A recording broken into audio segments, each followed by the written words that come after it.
Começa agora o Burkecast, o podcast oficial do Burke Instituto Conservador, com Aramis de Barros. Receba o meu cordial abraço, amigo ouvinte do Burkecast, a você que compõe a nossa audiência conservadora do Brasil e do mundo. Meu nome é Aramis de Barros, falando desde Navegantes, litoral norte de Santa Catarina.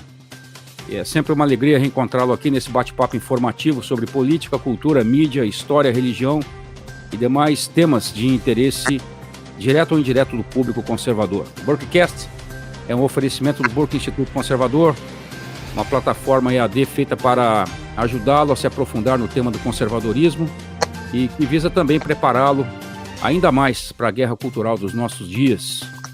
Não se esqueça de se inscrever no canal do Burke Instituto no YouTube para você ficar antenado nas últimas novidades que o Burke Instituto traz para você online. O Burkecast também está presente na programação conservadora da Shockwave Radio toda quinta-feira às 4 da tarde. Aos amigos que conheceram o Burkecast por meio da Shockwave, é importante lembrar que as entrevistas anteriores estão disponíveis pelas mídias da sua preferência: YouTube, SoundCloud, Spotify, Apple Podcasts, Google Podcasts, Breaker, Castbox e Overcast. Muito bem, amigos. O nosso convidado dessa 25ª edição do Burkecast fala conosco desde Recife, Pernambuco. Ele é graduado e mestrado em letras pela Federal de Pernambuco, doutorado em filosofia pela Universidade da Califórnia em Riverside, onde também desempenhou atividades docentes. Atualmente é professor adjunto 2 na Federal de Pernambuco, com experiência na área de filosofia e com especial ênfase em filosofia da linguagem, além de envolvimento nos campos da ética normativa, da filosofia da religião e da filosofia política. Então, para conversarmos sobre o tema infestação ideológica e terrorismo, eu recebo com muita satisfação no Burkecast o professor Dr. Rodrigo Jungmann.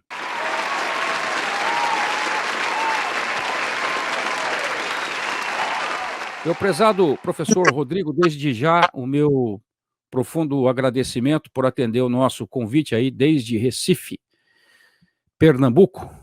Por favor, traga aos nossos ouvintes as suas palavras iniciais. Olha, Aramis, eu que lhe agradeço pelo contato extremamente gentil que você fez comigo e na verdade, eu me desculpo com você termos demorado um pouco para ajustar aí os ponteiros, né, da questão de quando ia ser e tudo. Mas acabamos chegando a bom termo quanto a isso. Agradeço imensamente, agradeço aos assistentes, os que estão nos ouvindo ou que vão nos ouvir. E aqui à disposição para você, para esclarecer qualquer coisa que esteja à minha alçada, que eu me sinta capaz de contribuir de alguma forma. Com certeza, professor. Valoroso. Com certeza. É um prazer, o prazer é todo nosso, professor. Professor Rodrigo Jungmann, eu creio que seria interessante a gente fazer uma breve explanação aqui introdutória sobre o tema de hoje do nosso bate-papo, já que o título, da forma compactada como ele aparece, ele não é assim tão autoexplicativo, né? E talvez ele não esclareça aos nossos ouvintes exatamente o ponto que nós vamos tratar aqui nesse encontro, né? E eu começo pela própria palavra infestação, né, que está sendo usado aí no título, e o termo infestação, a gente sabe, é usado geralmente para retratar aquilo ou aquele, né, que se encontra, digamos, invadido ou tomado por algum tipo de praga, algum tipo de peste ou parasita, né? No título dessa edição eu estou usando o termo de forma figurada, naturalmente, para retratar não uma situação física, propriamente, né, biológica, mas uma saturação, digamos, ideológica, de vários matizes, sobretudo como essa que tem ocorrido nas universidades aqui do Ocidente, de forma geral. Portanto, o termo infestação aqui diz respeito não à biologia, né, mas à ideologia. E o nosso objetivo aqui, nesse bate-papo, para que os nossos ouvintes compreendam a relação do título com aquilo que nós vamos conversar, com o professor e o doutor Rodrigo Jungmann, é analisar alguns casos onde essa, digamos, infestação ideológica sobre jovens estudantes universitários acabou culminando na formação de grupos que se demonstraram violentos, muitas vezes armados, e que se insurgiram, e ainda estão se insurgindo, né, de forma ameaçadora contra a ordem social e contra o Estado em alguns países. Muito bem, dito isso, professor, a primeira pergunta que eu gostaria de dirigir ao senhor é respeito à sua experiência particular, né? O senhor viveu algumas situações, digamos, difíceis, para não dizer perturbadoras, no ambiente universitário, que foram produto dessa hegemonia cultural que a esquerda e a extrema esquerda, frequentemente intolerantes, né, e não raramente violentas, vem impondo sobre o universo acadêmico. O senhor poderia, por favor, professor, falar um pouco sobre a experiência que o senhor teve com essa situação de infestação ideológica no meio universitário? Como é que o senhor passou por essa situação? Perfeitamente. Bom, fazer aqui algumas breves considerações autobiográficas. Eu, como grande parte das pessoas, já nutri, na minha juventude, alguma forma de simpatia pela esquerda. Mas aí eu me lembro das palavras do apóstolo Paulo, né? Quando eu era criança, eu pensava como uma criança, eu agia como uma criança. Mas quando eu me tornei um adulto, eu deixei de lado as coisas infantis. Eu acho que é um caminho. Felizmente, eu ainda jovem, percebi o absurdo daquilo. Certamente percebi o absurdo daquilo tudo nas suas formas mais extremadas, né? Mas continuei votando em partidos de esquerda por alguns anos mais, porque eu acreditava equivocadamente que a esquerda brasileira fosse moderada, como era, certamente, pelo menos até não muito tempo atrás, 10 anos atrás, talvez hoje não seja mais assim, a esquerda europeia e a esquerda americana, né? Que hoje, em alguns países ao menos, se radicalizaram. É bem verdade que a direita do outro lado também se radicalizou em alguns aspectos. Mas, enfim, eu tinha vagas simpatias, mas eu nunca fui simpatizante à esquerda por aquele lado, vamos dizer assim, simpático ao PSOL, aquelas teses duras, no terreno cultural, etc. Eu tinha um lado voltado para as questões econômicas. Eu acreditava na questão do Estado, que assumisse um papel de provedor, interferisse na economia para bem dos mais necessitados. Eventualmente, eu tomei contato com o pensamento liberal / conservador e abandonei essas concepções,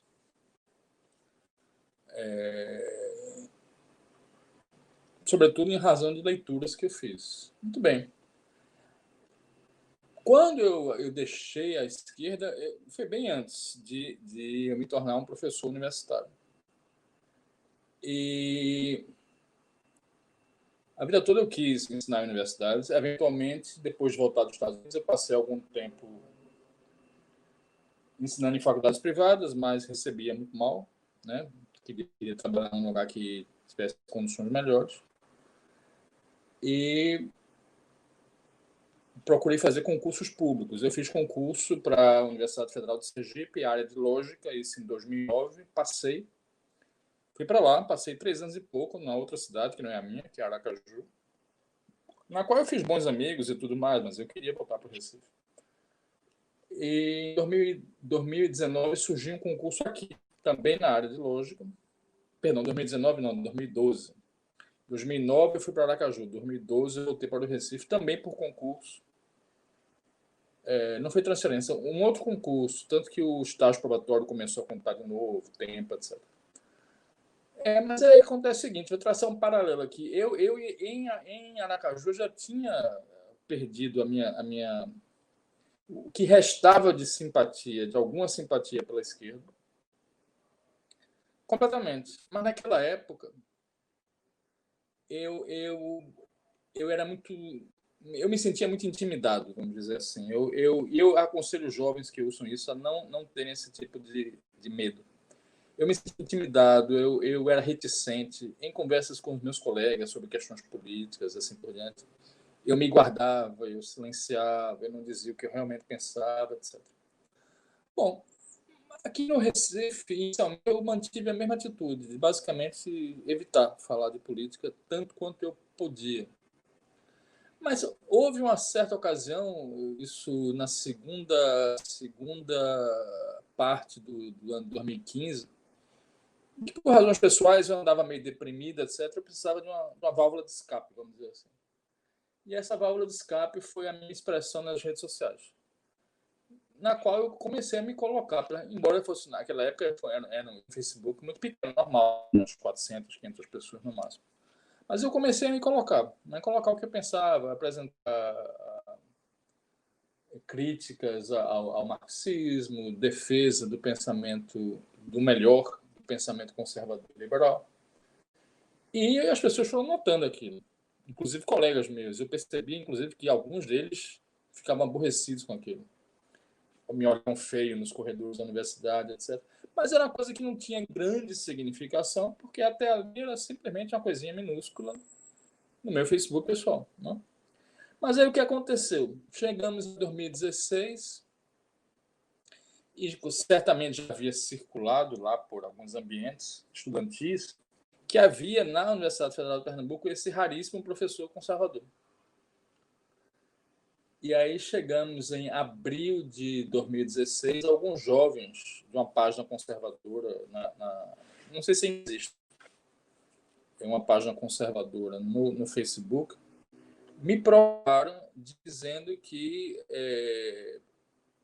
gostariam de me pedir, ver se seria possível, que eu encampasse um evento antimarxista lá na Universidade Federal de Pernambuco, especificamente para tratar da questão do marxismo cultural, que é um termo que algumas pessoas criticam, mas eu não vejo problema nenhum. Eu considero marxismo cultural simplesmente a aplicação no terreno da cultura da marxista que outros preferem travar no terreno econômico. Não tenho problema nenhum com o termo. Me pediram simplesmente isso, que eu reservasse uma sala, coisa que eles não podiam fazer, mas eu podia na condição de professor da casa, evidentemente. Reservasse uma sala, promovesse um pequeno evento para uma sala normal, caberia no máximo umas 35 a 40 pessoas, não mais do que isso. E não cheguei sequer a me encontrar fisicamente com esses jovens. Conversamos por Skype. Eu os conheci no dia lá, que foi já do mês em maio, no dia 3 de maio, que aliás caiu numa terça-feira, me lembro perfeitamente.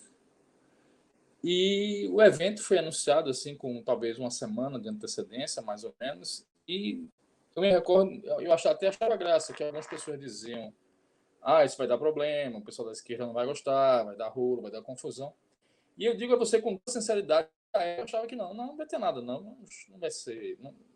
Ingenuamente eu acreditava que a coisa não tivesse essa proporção toda. Afinal, um simples evento acadêmico numa salinha, não era nem sequer um auditório diante de muitas pessoas, uma salinha, sala 26 do CFCH, Centro de Filosofia e Ciências Humanas, uma salinha banal de aula, como tantas outras, para uma plateia limitada.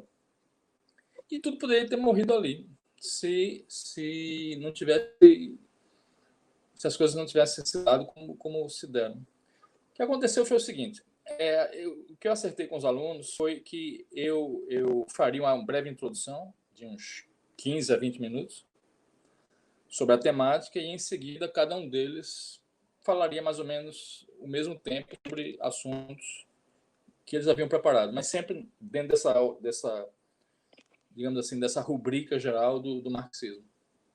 E assim foi. Eu fiz minha introdução. A essa altura a sala já estava cheia. Depois de mim falou um rapaz dessa página, Contraponto. E quando ele falou, já começou a haver alguns desconfortos. Teve pessoas que o interpelaram, protestaram contra coisas que ele dizia, etc. O pessoal lá do fundão estava sentado nas cadeiras lá atrás da sala. Na apresentação seguinte, de um outro rapaz, que eu me recordo agora, também era meu xará. Eu me recordo porque ele tinha o mesmo nome que eu. Rodrigo Roberto. o Rodrigo Roberto foi tratar da questão do feminismo radical, inspirado por aquele tipo de feminismo radical que, em última análise, deriva de Simone de Beauvoir, né? A mulher de Jean-Paul Sartre. Embora vivesse uma relação aberta, né? Aquela coisa toda, mas enfim. E ele fez uma transição de Simone de Beauvoir para uma autora americana chamada Shulamith Firestone, uma feminista de uma postura extremamente doidivanas, para dizer o mínimo, que num livro chamado The Dialectics of Sex, a Dialética do Sexo, defende com toda clareza. É uma autora falecida, ela morreu em 1971, mas nesse livro dela, The Dialectics of Sex, a Dialética do Sexo, ela defende com toda clareza o que ela chama de fim do tabu das relações sexuais entre adultos e crianças. Por outras palavras, ela defende a pedofilia, embora a palavra pedofilia não aconteça no texto. E o rapaz, ele simplesmente apresentou criticando, evidentemente, mas ele não mentiu. Ele, de fato, ela disse tudo aquilo e ele tinha lá os textos para provar que essas coisas escandalosas que ele atribuía a essa altura, de fato, vinham do teclado dela, ou da pena dela, como queira. Ele não mentiu, ele simplesmente contou a realidade acerca do pensamento dessa feminista radical. Bom, a essa altura, a gente já havia percebido que a turma do fundão, lá na parte de trás da sala, ficava entrando e saindo. E começamos a sentir uma certa estranheza. O que está acontecendo aqui e tal?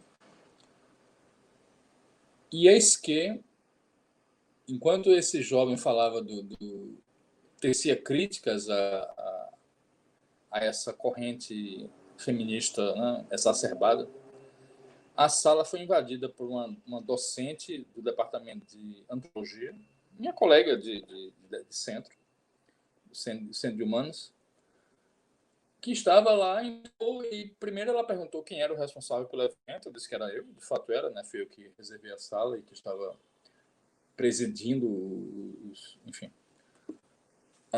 o evento, e ela perguntou quem era o responsável. Eu disse que era eu, e ela começou dizendo que aquele evento era ilegítimo. E eu deixei claro que não, o evento não é ilegítimo. Eu sou professor da casa tanto quanto ela, e qualquer professor da casa tem o direito de promover um evento de natureza acadêmica, não há problema nenhum. E o evento vai ser devidamente agendado, sala reservada, com antecedência, tudo nos conformes. Mas não satisfeita, ela continuou. E aí, em seguida, ela disse que não toleraria que naquele ambiente fossem feitas calúnias contra o feminismo. O que é um absurdo completo, né? Porque o que é a calúnia, assim como todos os chamados crimes contra a honra, né? Calúnia, injúria e difamação, são crimes que, pelo que está no Código Penal, só podem ter como polo pacífico pessoas físicas, né? Ou, eventualmente, quando pessoas jurídicas, mas certamente não pode haver crime de honra, seja calúnia, injúria, difamação contra o feminismo. O feminismo não é uma pessoa de espécie alguma, né? O que foi críticas ao feminismo, sim, mas isso não é crime nenhum, né? Portanto, é absurdo falar que havia alguma calúnia. E ela seguiu nessa linha, tentando tumultuar. Eu pedi a ela, procurei manter a calma, consegui manter, felizmente. Procurei manter a calma, pedi a ela que respeitosamente, que, por favor, ficasse sentada numa cadeira lá atrás. Ela era bem-vinda para ocupar uma cadeira. E, ao fim do evento, que ela estava atrapalhando naquele momento, né? Ao fim do evento, ela se sentisse inteiramente livre para fazer os questionamentos, as perguntas, as contestações que bem quisesse. Ela não aceitou.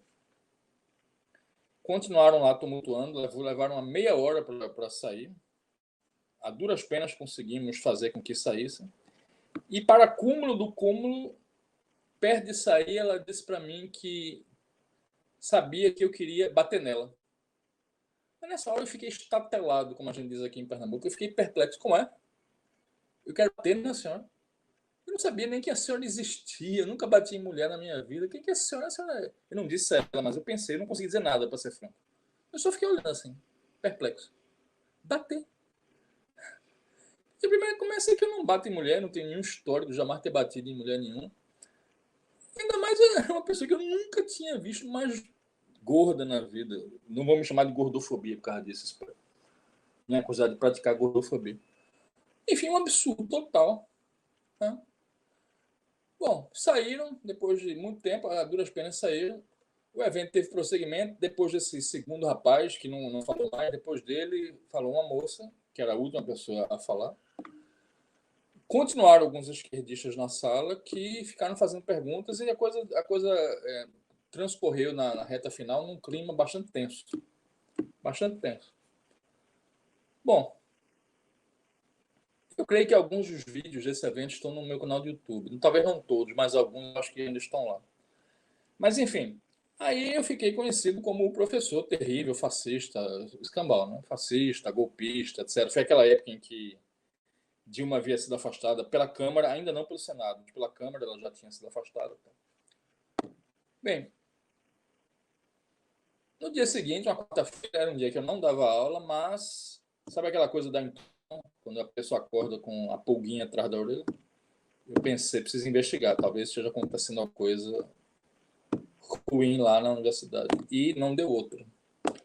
Um amigo meu, falando comigo pelo Messenger, né, do Facebook, me disse que algumas pessoas, alunos com certeza, mas talvez algum professor também, tinha ido ao departamento de filosofia se queixar daquele evento. Se queixar daquele evento. Sobre que a alegação é difícil pensar, porque não foi feito, não se cometeu crime nenhum, apenas se expressaram opiniões críticas à esquerda, mas existe liberdade de expressão nesse país. Enfim, foram nos criticar, e sobretudo a mim, né, como professor, porque afinal eu sou permanente ali, os alunos estão de passagem.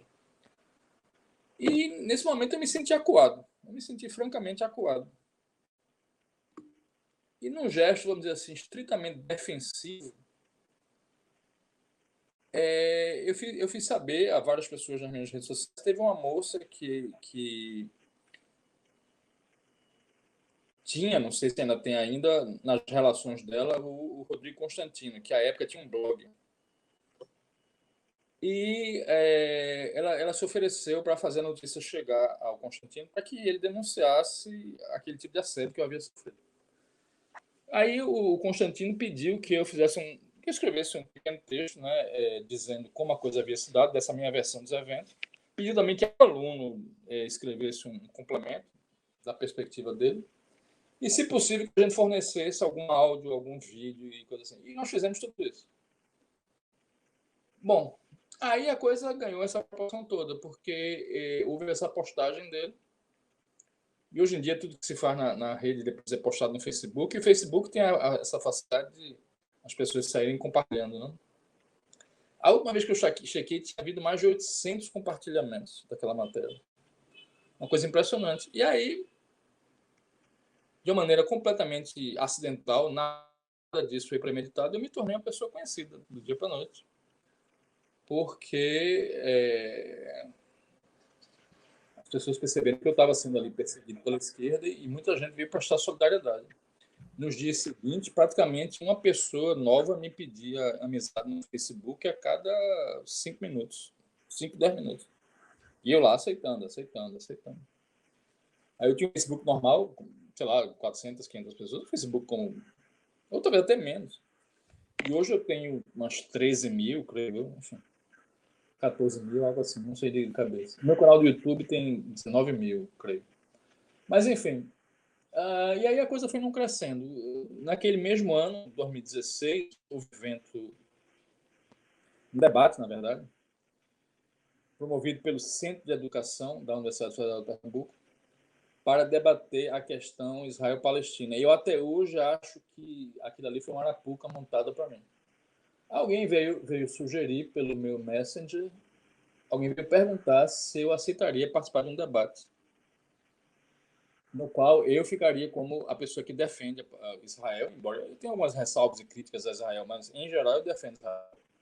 naquela pendenga lá com a Palestina, e do outro lado estaria o Carlos Latuf, um cartunista que é profundamente anti-sionista. E, para ser franco, eu diria que ele é antissemita, que é mais grave.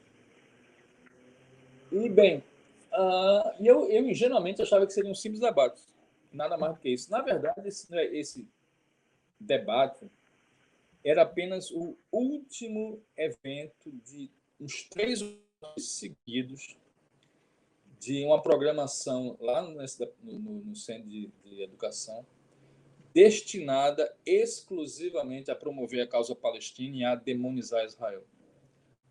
E aí eu fui chamado assim no finzinho, né, para fazer uma figuração. E eles provavelmente crentes de que me dariam uma surra, etc. e tal, e promoveriam o lado deles.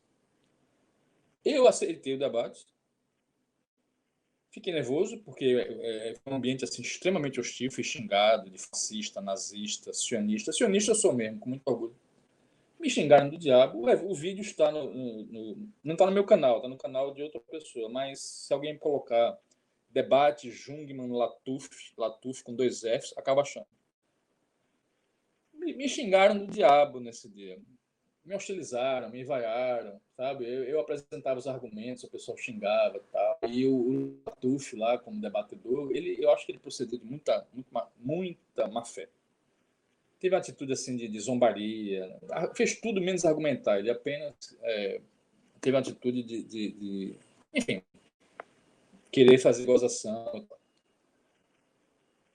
Aí foi, digamos assim, outra coisa que concorreu para que eu me tornasse essa pessoa odiosa aos olhos da esquerda. Se bem que eu acho que o mais importante foi o evento original de tudo, sobre o marxismo.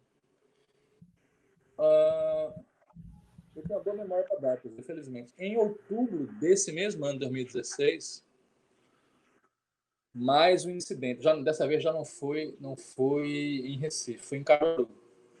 Eu fui chamado à Faculdade de Filosofia de Caruaru, chamada FAFICA, que era o lugar onde estudava um dos rapazes que participou lá do evento, anterior, o primeiro, para tratar da questão do Escola Partido. Eu ia lá na qualidade de defensor do Escola Sem Partido. Faria minha apresentação e, no final, as pessoas, evidentemente, teriam a palavra franqueada para me fazer perguntas, discordar, concordar, o que quisesse. Eu fui hostilizado do começo ao fim. Eu mal conseguia tomar a palavra e já era xingado automaticamente. Coisa extremamente, um nível de hostilidade brutal. Num certo momento, eu tive a ousadia de criticar Paulo Freire, né, que é absurdamente tido como um herói no campo da educação aqui no Brasil. E simplesmente, numa faculdade, no lugar que deveria primar pela liberdade de opinião, pelo pluralismo de ideias, etc., simplesmente um professor da casa, que estava sentado na primeira fila do auditório, se levantou, pegou o meu microfone, literalmente arrancou o microfone da minha mão e disse, com o microfone que ele havia pego, ele disse que não consentiria que naquela instituição fossem feitas críticas a Paulo Freire. Bom, depois disso não havia condição de continuar, né, com o evento, nem microfone para falar eu tinha. Eu teria que voltar de carona para o Recife, que é aqui onde eu moro, é cerca de 1h30, 2 horas de Caruaru. Um trânsito bom, 1h30. E alguém me disse, e assim, do lado de fora isso está no Facebook, isso está no meu canal, em outros lugares por aí, no YouTube. Alguém sugeriu, professor, vamos sair aqui por uma porta lateral dos fundos e tal, para evitar problemas. Eu disse, não, eu vou sair pela porta da frente, não estou fazendo nada de errado, não sou um criminoso. Não. Eu insisti em sair pela porta da frente, mas mesmo sabendo que estavam lá do lado de fora, uma turba, assim, devia ter mais de 100 pessoas. Aos berros, me chamando de fascista. E eu me dirigi do auditório até a porta de saída da faculdade, cercado por esse pessoal. E ali eu podia ter apanhado. Sinceramente, eu podia ter apanhado ali. Eu podia ter sido agredido fisicamente. Teve até um momento em que eu me voltei assim para eles e tentei dizer, defina o que é fascista. E aí eles se enfureceram mais ainda e ficaram gritando ainda mais comigo. Bom, consegui sair, nós do lado de cá, né, nós, os que estavam comigo, saímos ilesos e cada um foi para o seu destino. Eu fui trazido aqui de volta para a Boa Viagem e tal. E aí mais uma peça na coisa que foi se montando, né? A essa altura eu já era a figura mais odiada ali do meio acadêmico aqui do Recife, de Pernambuco mesmo, eu acho. Bom, para completar, com aspas de brincadeira, né? Com chave de ouro, o ano 2016. Em dezembro daquele ano houve as invasões das universidades. O presidente já era Michel Temer, houve as invasões, as ocupações. Eles chamam de ocupações, eu prefiro chamar de invasões. Houve as invasões das universidades, de vários centros lá, não todos, mas o pessoal de exatas, que costuma ser mais pragmático, não aderiu, mas os centros de humanas todos aderiram. Foram ocupadas para protestar contra o que na época se chamava de a PEC da morte, né? Aquela PEC de limite de gastos e tal. Que na verdade não era nada de outro mundo, mas enfim. Foi feita uma ocupação usando isso como pretexto. E eu passei, acho que uns 2 meses sem poder pisar lá na universidade, porque os alunos haviam fechado tudo e haviam, inclusive, colocado cancelas nos acessos para ninguém poder passar. Bom, dia 19 de novembro de 2016, perdão, dia 19 de dezembro, perto do Natal, 19 de dezembro de 2016, devia ser umas 8h30, 9 da manhã, eu recebo um telefonema aqui em casa de um amigo, dizendo, muito constrangido, professor, acabei de saber que a sala do senhor, meu gabinete de trabalho lá no 15º andar do edifício em que eu trabalho, que é o Cefis, Centro de Filosofia e Ciências Humanas. Professor, nós estamos sabendo que a sua sala foi vandalizada. O que, para ser franco, não me surpreendeu. Assim, eu achei que algo. Eu não vou dizer que eu tinha certeza que aconteceria, mas eu achava possível que algo acontecesse para acontecer. Sua sala foi vandalizada. Só consegui ter acesso à sala depois do Natal, dia 26, e pude tirar fotos, enfim. E aí, inclusive, teve as fotos das minhas estantes jogadas ao chão, né, das paredes pichadas, os meus livros atirados ao chão, danificados. Aliás, vários deles foram roubados. Os livros em português, a maioria foi roubada. E a pichação que se tornou célebre, né, que circulou muito na época, que foi que alguma pessoa lá escreveu na parede que Stalin matou pouco. E aí escorreu o país, né? Se não me engano, o Estadão noticiou, a Folha noticiou, o Antagonista, enfim, saiu em várias plataformas, vários lugares. 2017. Aí foi, de certa forma, o evento mais notório de todos. Embora eu, pessoalmente, não tenha tido nenhum papel além de simplesmente alugar o espaço. Alugar não, perdão, reservar o espaço. Foi quando, em outubro de 2017,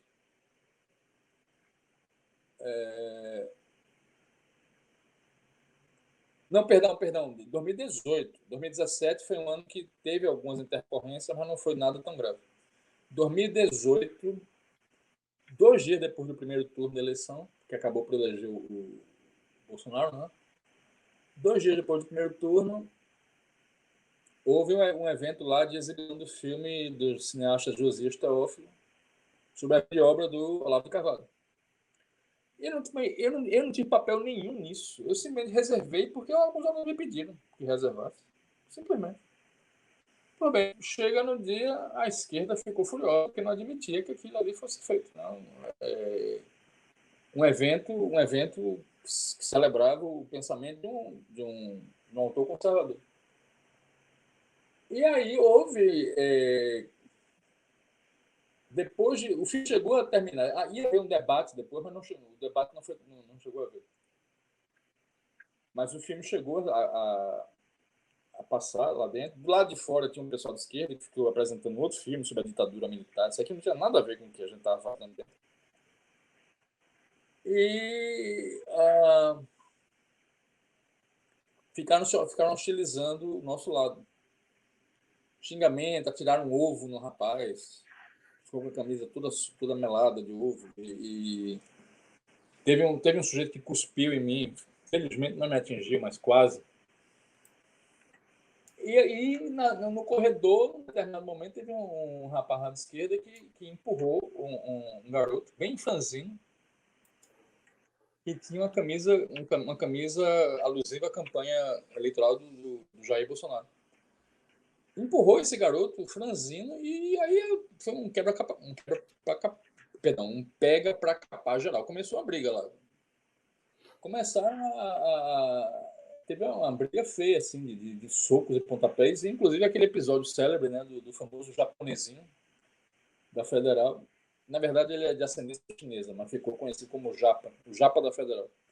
Que não é nem aluno de lá, mas ele estava no dia.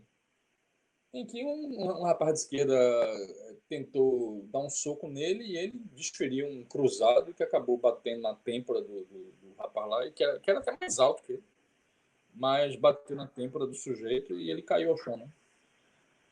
E isso aí virou meme, inúmeros vídeos foram apresentados, enfim. Eu não sei se a notícia, eu não sei dizer exatamente se teve repercussão no noticiário nacional, eu não me lembro bem disso, mas eu tenho certeza que o noticiário local transmitiu amplamente. Bom, mais um elemento para o pessoal ficar me odiando, né? Além de mais naquele clima tenso de eleições e tal.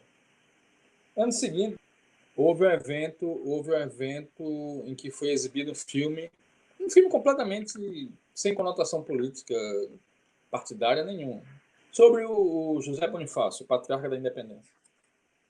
E outra confusão. Dessa vez não teve briga, mas eu fiquei... Teve uma hora que o filme havia terminado de passar, eu me movi, saí do auditório, fui pro lado onde tinha a cantina, e muito simplesmente pedi um lanche, porque eu, naquele dia, teria que dar uma aula às 8 horas da noite.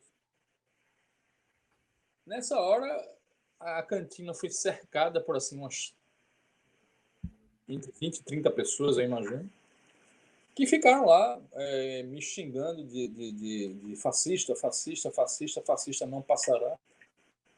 Enquanto eu... Foi até gozado, eu ironicamente tinha pedido um sanduíche americano, só para encher o saco. E uma Pepsi. Pedi Coca, mas não tinha Coca-Cola, eu pedi Pepsi. Acabei não consumindo a refeição porque chega o pessoal da guarda universitária dizendo: professor, infelizmente nós não podemos garantir sua integridade física aqui. Nós estamos com medo aqui do que esse pessoal possa fazer ao senhor. Me escoltaram para fora do edifício do prédio. Eu acabei não dando aula naquela noite, que não tinha a menor condição. Me colocaram na viatura da universidade, da guarda universitária, e me deixaram aqui na porta de onde eu moro, onde eu pude chegar em segurança, evidentemente. Enfim, uma coisa louca. Felizmente, até 2018 ainda teve essas confusões. 2019 foi um ano predominantemente tranquilo. Felizmente. Não teve grandes... não, acontecia muito assim. Eu tô andando no corredor, do nada surge um idiota e começa a me chamar de fascista. Ou eu estou caminhando na universidade, passa um ciclista, olha para trás e diz: fascista! Isso acontece comigo com enorme frequência. Ou você sabe, me encararem, quererem fazer, enfim, intimidade de várias formas. A minha sala do lado de fora foi pichada várias vezes. Eu tive que, em um determinado momento, eu providenciei uma porta de metal, de ferro. Né? Providenciei uma grade de ferro na minha porta. E não bastasse isso, eu não tive que fazer outra para a janela, porque algum engraçadinho jogou, não sei como, conseguiu jogar uma pedra pela janela e quebrou a janela. Enfim,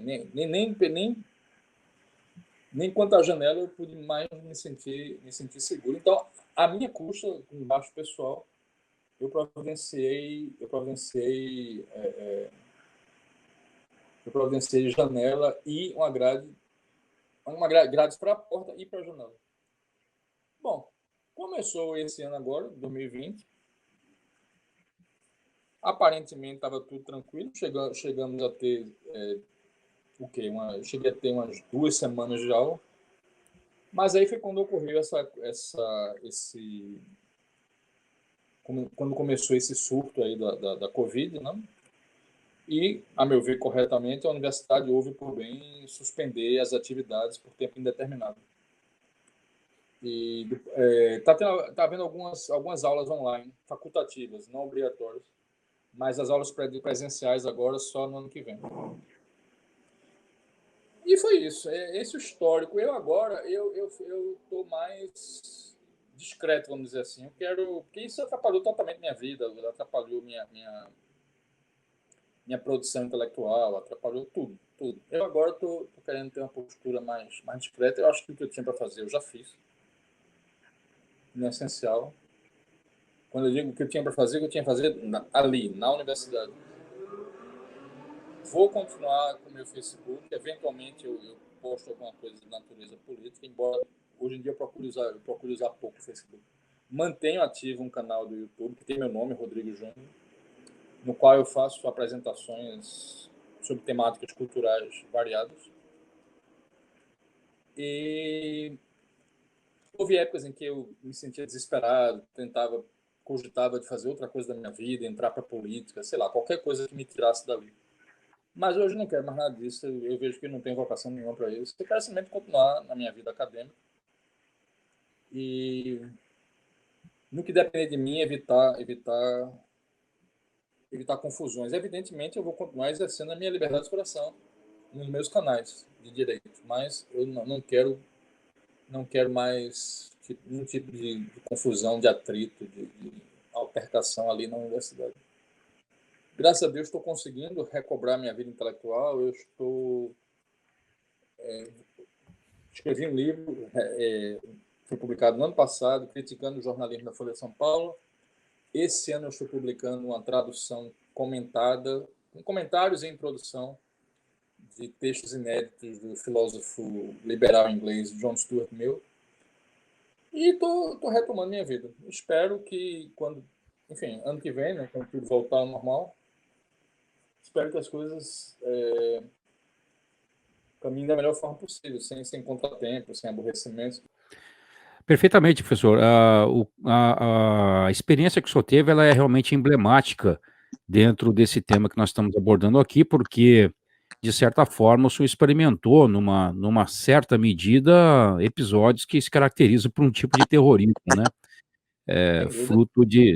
Fruto dessa infestação ideológica que a gente se refere aqui.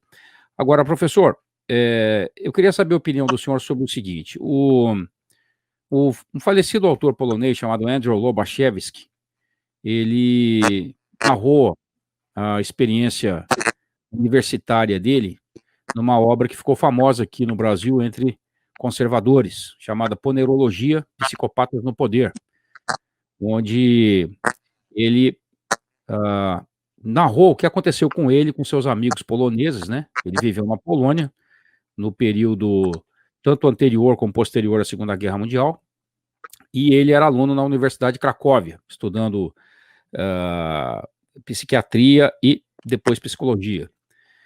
Então, segundo o que ele percebeu, segundo o que Lobachevsky percebeu, nos dias de universidade, os alunos, amigos dele e ele próprio, foram submetidos a um bombardeio de propaganda ideológica por parte dos agentes soviéticos, né? A ponto de causar uma saturação, né? E alterar a percepção da realidade daqueles estudantes.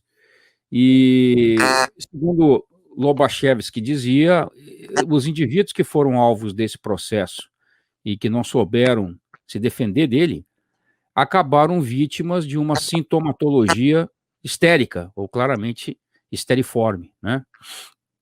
Então, o que Lobachevsky diz no livro é que os jovens são particularmente suscetíveis a esse tipo de dominação mental ideológica. A partir da experiência do senhor, o senhor concorda basicamente com esse diagnóstico que faz sobre essa infestação ideológica sobre os jovens e o que decorre disso? Concordo plenamente, porque o que é que acontece? O jovem, ele é especialmente frágil, de certa forma. Todos nós sabemos disso, porque já fomos jovens. Porque o jovem tem uma necessidade muito grande de ser aceito, né? De ser turmado. Tanto é que os filmes americanos fazem piada com aqueles garotos desengonçados, que eles chamam de nerds, né? Que não são populares, como eles dizem, né? Enfim, que não conseguem ser aceitos, ser apreciados pelo grupo. O jovem tem muita necessidade de ser aceito. E num meio mais intelectualizado como é a universidade, essa aceitação envolve um componente muito grande de aceitação no tocante à questão ideológica, né? Ou seja, o indivíduo, para ser aceito, ele tem que rezar pela cartilha da maioria. E o bombardeio, nesse sentido, é duríssimo.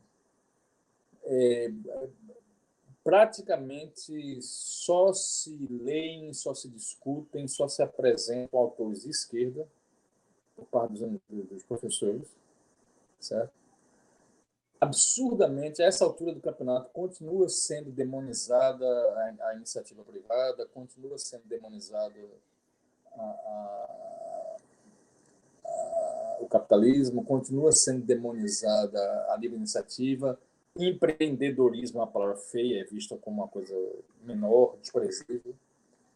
E a verdade é essa: grande parte desse pessoal vive num mundo, vamos dizer assim, completamente antiquado. No caso do Brasil, isso é terrível. É um mundo, é como se tivessem mentalmente ficado congelados na época anterior à queda do Muro de Berlim. Eles não conseguem se desvencilhar daqueles antolhos, daquele condicionamento de enxergar o mundo daquela forma. Porque é a única coisa que eles conhecem. É a única coisa que eles conhecem e é o passaporte de acesso para a aceitação por parte dos outros. Se o menino, de alguma maneira, não vai naquela, ele é objeto de discriminação, de gozação, ele não se enturma, ele vai ter mais dificuldade para namorar, ele vai ter mais dificuldade para se sociabilizar, e por aí vai. Na minha experiência, é interessante isso. Essa pergunta me dá um gancho para um aspecto importante. Na minha experiência pessoal, o que eu observo, a maioria cede, a maioria não consegue resistir a esse assalto. Aqueles que conseguem, uma minoria que eu poria talvez em menos de 5%, a minoria que consegue escapar é constituída de jovens de famílias muito sólidas e, sobretudo, muito religiosas. Veja bem, não estou querendo dizer que uma pessoa não religiosa não possa ser uma boa pessoa, não estou dizendo nada disso. O que eu estou dizendo é que, para aquelas pessoas que têm digamos assim, um outro mundo, uma outra referência de ideias, valores, comunidade, porque a igreja é uma comunidade, tem muita gente que se encontra, se socializa, conversa sobre aquelas temáticas e tal. Para pessoas que têm essa válvula de escape, vamos dizer assim, pelo que eu observo, é possível.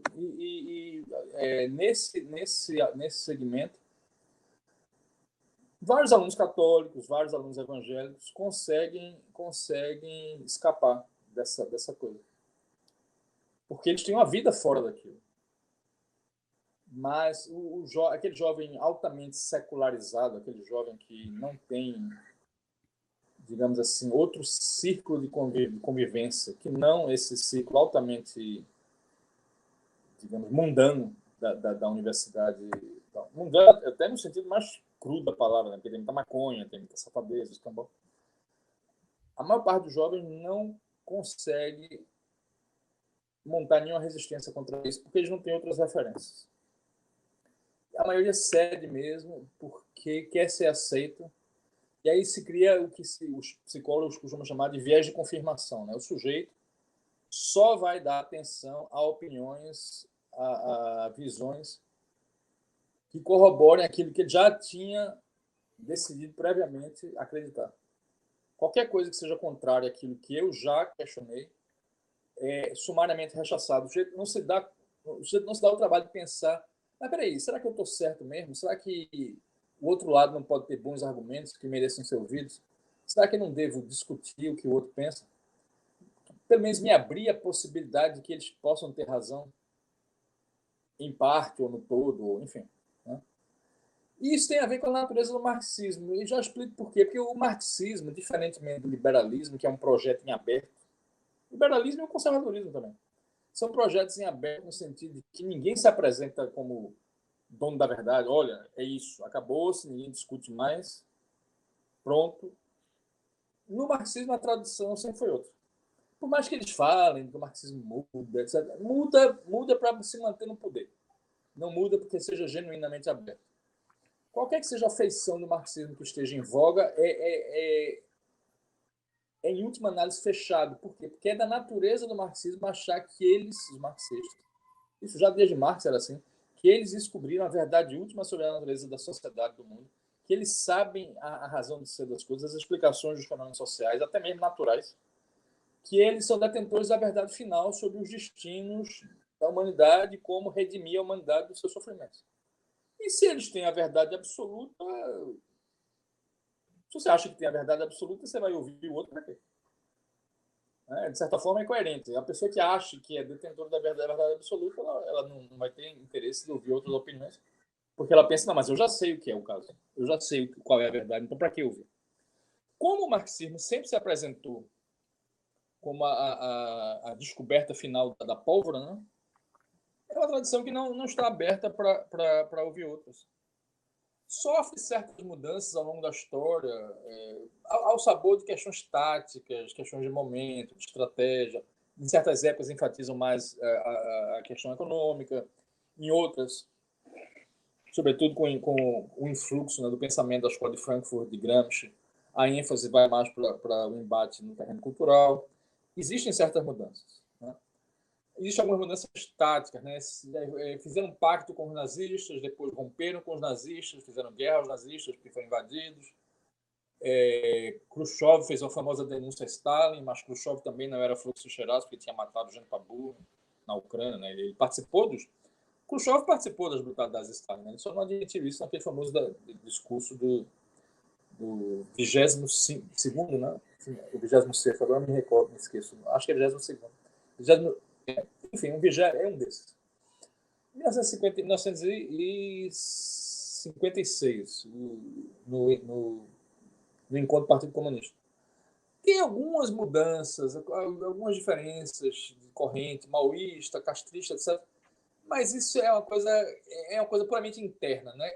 A ideia de que o próprio marxismo possa estar equivocado, que eles devam sequer considerar a possibilidade de que outras concepções sejam verdadeiras em parte, ao menos em parte, ao menos sobre certos aspectos, que o marxismo possa estar equivocado em alguma coisa, isso mal chega a ser considerado.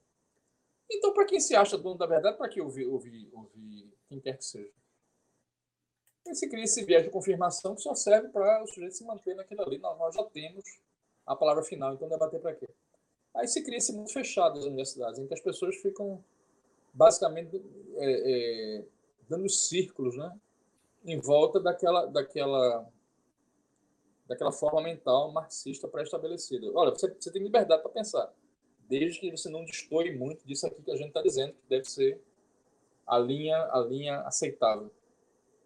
E é o que se vê hoje. Né? Quer dizer, o Brasil, nesse aspecto, diferentemente de outros países que conseguiram se normalizar politicamente, digamos assim, o Brasil continua na Idade da Pedra. É como se não tivesse havido a queda do Muro de Berlim. Entendeu? Hoje em dia, nos países europeus, ninguém leva mais a sério comunismo em sentido estrito, né? A questão econômica, da expropriação da propriedade privada, ninguém leva a sério isso. Os antigos partidos comunistas não levam mais isso a sério. No Brasil, você continua tendo esses partidos de extrema-esquerda, como PSTU, PCO, etc. Mesmo o PT, que se apresentava como partido que supostamente seria uma centro-esquerda moderada, na verdade não era. Né? E isso se vê pelo comportamento que o partido mostrou ao longo de sua história nas suas relações com o mundo exterior. Né? Aquele apoio intransigente a Cuba, Venezuela, etc. Então, aquela coisa, diz-me quem apoias, eu te digo quem é. Isso no Brasil, isso Fora da universidade, há espaços para outras formas de pensamento, mas na universidade, pelo menos na área de humanas, isso é 99% do que há. No terreno do pensamento político, 99%. E aí fica difícil, fica muito difícil. E sim, as pessoas se tornam histéricas, porque o que é o histérico? Aquele que não quer ouvir, ele não quer considerar o que está diante dos olhos dele, não quer considerar os argumentos, ele não quer considerar as evidências. Ele não vê para depois acreditar, ele acredita e o que ele acredita condiciona o que ele vê. Então é isso. E os líderes, no entender do Lobachevsky, seriam os psicopatas. Psicopatas conduzindo histéricos. Basicamente é esse horror que nós temos. Professor, eu gostaria de encerrar essa entrevista fazendo uma síntese aqui de uma pergunta que teria sido interessante se a gente pudesse, pelo tempo, abordar caso a caso, mas o tempo não nos permite. Então, num breve recapitulação histórica aqui, dentro dessa nossa análise sobre o impacto dessa infestação ideológica em universitários, nós vimos casos muito sérios ao longo desses 50 últimos anos, né?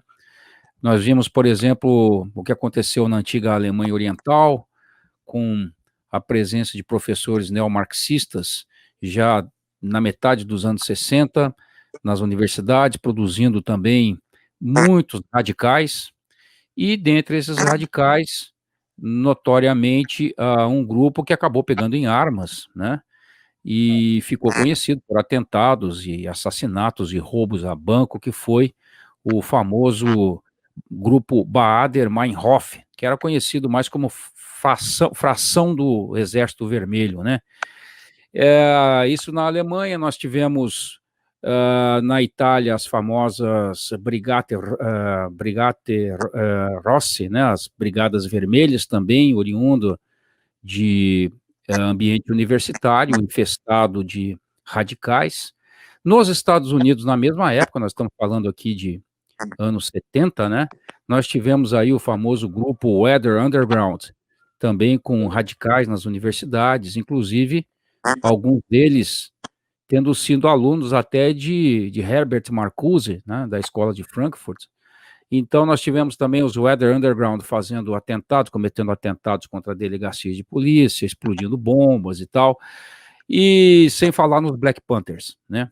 Muito bem, passado todo esse tempo, nós chegamos hoje, né, em pleno 2020, com mais manifestações de grupos oriundos da universidade, só que dessa vez causando um mal ainda maior, né? Quer dizer, numa escala quase que nacional nos Estados Unidos, e eu me refiro aqui ao Antifa, o Black Lives Matter, sem nos esquecermos também dos Black Blocs, que fizeram a mesma coisa no começo dos anos 2000.